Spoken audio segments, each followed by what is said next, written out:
I'm Dr. Laura Markham of AhaParenting.com, and today we're talking about how you can help your child become more responsible. Now, the first thing you can do is give your child choices right from the time your child even understands what you're talking about. Do you want the blue cup? Do you want the red cup? Why does this matter?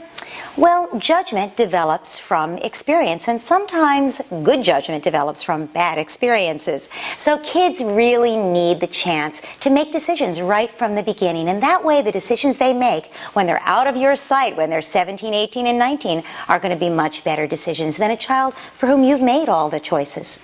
The second thing you can do is problem solve rather than blame or punish your child. Now, what do I mean by that? Well, just take the word punish out of your vocabulary entirely. Instead, think in terms of problem solving. So your child has done something wrong? You're looking for a punishment? Instead, say, well, we have a problem here. Not even your child is being a problem, because your child isn't. Your child now has created a problem. So we look at the problem and we help our child figure out, what could we do about this problem? You broke your sister's toy, right? Or worse yet, you hit your sister and you damage that relationship. What can we do to problem solve there? Is there a repair that you can make, a reparation? And that's how children learn how that even though we're human and sometimes we make mistakes, we can always make things better. And it empowers them instead of making them feel like bad people. The third thing is setting limits in an empathic way. I want to tell you about a piece of research that has been going on, the studies about this for the last 50 years, and we have some very clear indicators of what helps kids come out great, be responsible, but also be emotionally intelligent and just all around wonderful people. So look at this.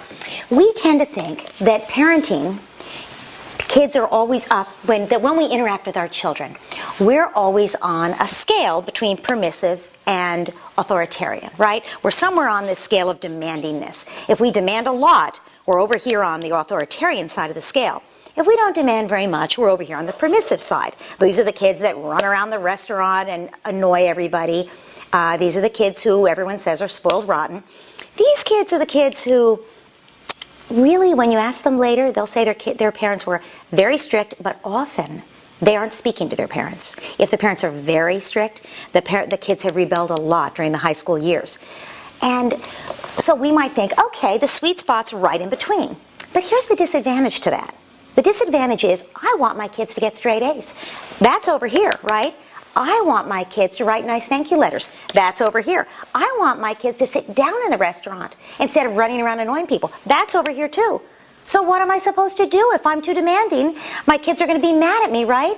And in fact, there's a lot of research that demanding parents don't raise kids who think for themselves, and they're actually very are very vulnerable to peer pressure as they grow up.